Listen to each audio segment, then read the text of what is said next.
Today, we're going to walk in the footsteps of a man whose journey completely changed the world, Prince Siddhartha Gautama. And we'll be using Thich Nhat Hanh's incredible book, Old Path, White Clouds, as our guide to explore his epic story, from a life of total pleasure to a path of profound awakening. And it all starts with one single question. I mean, this is the question, isn't it? It's the puzzle that drives his entire story. What on earth could possibly make someone who has every comfort you can imagine just walk away from it all? If we can get to the bottom of that, we can really start to understand the man who would become the Buddha. So our story begins in what you could only call a gilded cage. Prince Siddhartha was born into a life that was, completely engineered to keep him from ever seeing or feeling any kind of hardship. So you have this prince, right? The son of a king. And there's this prophecy from the get-go that said he'd either be a world-conquering king or a great spiritual leader. Well, his father wanted a king, for sure. So he surrounded Siddhartha with every luxury, every pleasure imaginable. He even married the love of his life, the beautiful Princess Yasodhara. His path looked totally set. But, palace walls can only be so high. Sooner or later, reality finds a way in.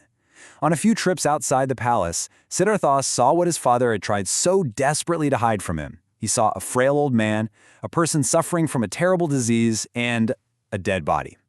And just like that, these two worlds collided. The palace's illusion of endless youth and perfect health just shattered against the hard, unavoidable truths of being human. And what's so incredible is how he framed this decision to leave.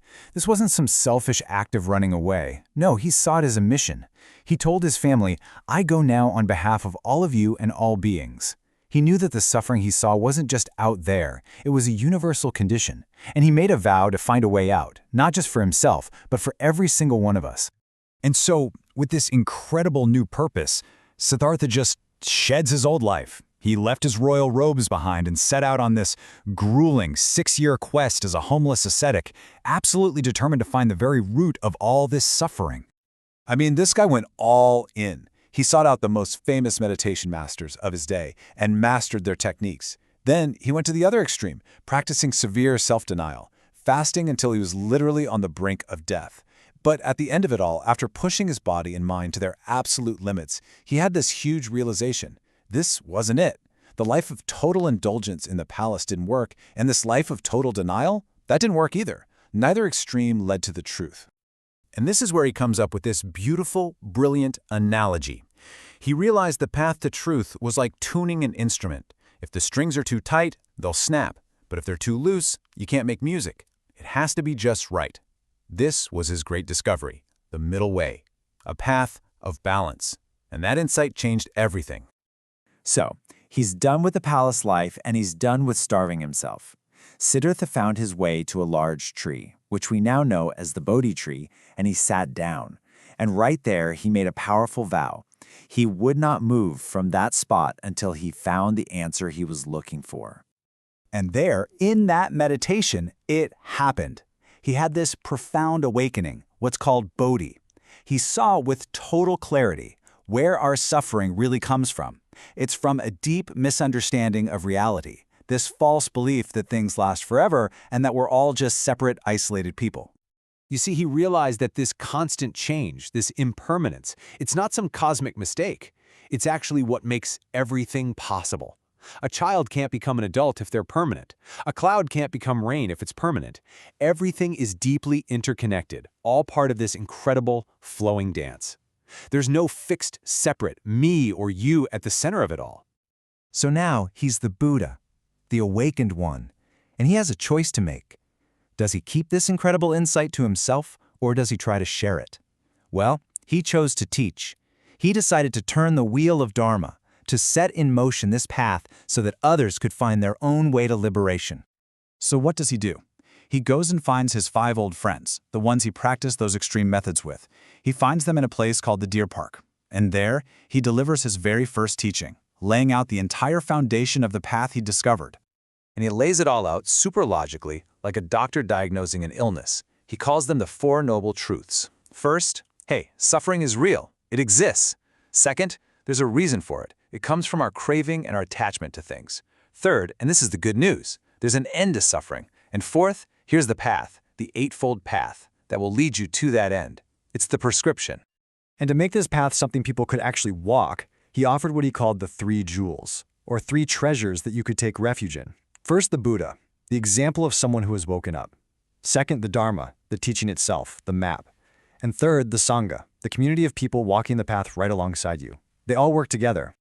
And I gotta say, this idea of the Sangha, it was totally revolutionary for its time.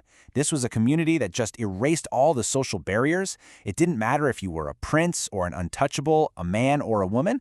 Everyone was welcome to practice together as equals. But here's something absolutely crucial the Buddha stressed over and over again. His teaching wasn't some new religion you had to blindly believe in. It was a tool, something practical you had to use. He told this incredible story, this metaphor of a raft. He said, his teachings are like a raft you build to cross a dangerous river. You use it to get to the other side, the shore of liberation. But once you get there, you don't strap the raft to your back and carry it around with you, right? No, you leave it behind. The tool is not the destination. It's the same idea with another famous image he used, the finger pointing at the moon. The teaching, the Dharma, is the finger. It points you toward reality, toward enlightenment. A smart person uses the finger to see the moon. You wouldn't stare at the finger, would you? The whole point is for you to experience reality for yourself. And he did this for 45 years. Think about that. For nearly half a century, he just walked all over India, tirelessly sharing this path. He talked with kings, farmers, scholars, children, anyone who was willing to listen. And when it came time for his final words, you might expect some grand, complicated prophecy, right? But no. His final instruction to his followers was incredibly simple, direct, and powerful. He just said, be diligent. The responsibility, the power is in your hands. The path is yours to walk. And that really brings it all back to us, right here, right now. Siddhartha's whole epic journey started with a question about suffering, and in the end, it leaves us with our own question to ponder. How can this ancient journey, this 2,500-year-old path, help us find a little more clarity, a little more compassion, and a little more peace in the middle of our own busy, complex lives?